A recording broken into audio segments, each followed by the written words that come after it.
નમસ્કાર દર્શક મિત્રો, હું છું રૂપલ લુણેચિયા. સંપૂર્ણ ન્યૂઝમાં આપનું સ્વાગત છે. બનાસકાંઠામાં એલસીબી પોલીસે થરાના સિયા નજીકથી વિદેશી દારૂ ભરેલી એક હુન્ડાઈ વેન્યુ કાર ઝડપી પાડી છે. પોલીસે ફિલ્મી ઢબે પીછો કરીને આ કારને ઝડપી પાડી હતી, જોકે તેનો ચાલક ફરાર થવામાં સફળ રહ્યો હતો. પ્રાથમિક માહિતી મુજબ થરા પોલીસ સ્ટેશન વિસ્તારના સિયા ગ્રામ પંચાયત સામે આ દારૂ ભરેલી એક બાઇકને ટક્કર મારી હતી. અકસ્માત સર્જાયા બાદ કારનો ચાલક વાહન છોડીને નાસી છૂટ્યો હતો. આ ઘટનાનો વિડીયો સ્થાનિક લોકો દ્વારા વાયરલ કરવામાં આવી રહ્યો છે. ઘટનાની જાણ થતાં જ બનાસકાંઠા એલસીબી પોલીસ તાત્કાલિક સ્થળ પર પહોંચી હતી.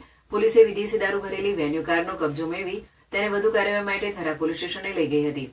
પોલીસે કારમાંથી મળી આવેલા વિદેશી દારૂના જથ્થા અંગે ગુનો નોંધી તપાસ શરૂ કરી છે. દારૂ ક્યાંથી લાવવામાં આવ્યો હતો અને ક્યાંય લઈ જવામાં આવી રહ્યો હતો તેની દિશામાં વધુ તપાસ હાથ ધરવામાં આવી છે.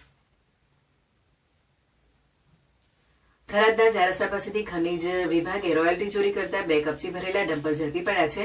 ખાણ અને ખનીજ વિભાગ દ્વારા આ કાર્યવાહી કરવામાં આવી હતી. ઝડપાયેલા ડમ્પરોમાં રોયલ્ટીની ચોરી કરીને ભરેલી કપચી મળી આવી હતી. ખનીજ વિભાગની ટીમે બંને ડમ્પર સહિતનો મુદ્દામાલ કબજે કર્યો હતો. આ મુદ્દામાલ થરાદ પોલીસ સ્ટેશને સોંપવામાં આવ્યો હતો. ખાણ અને ખનીજ વિભાગ દ્વારા આ મામલે વધુ તપાસ હાથ ધરવામાં આવી રહી છે.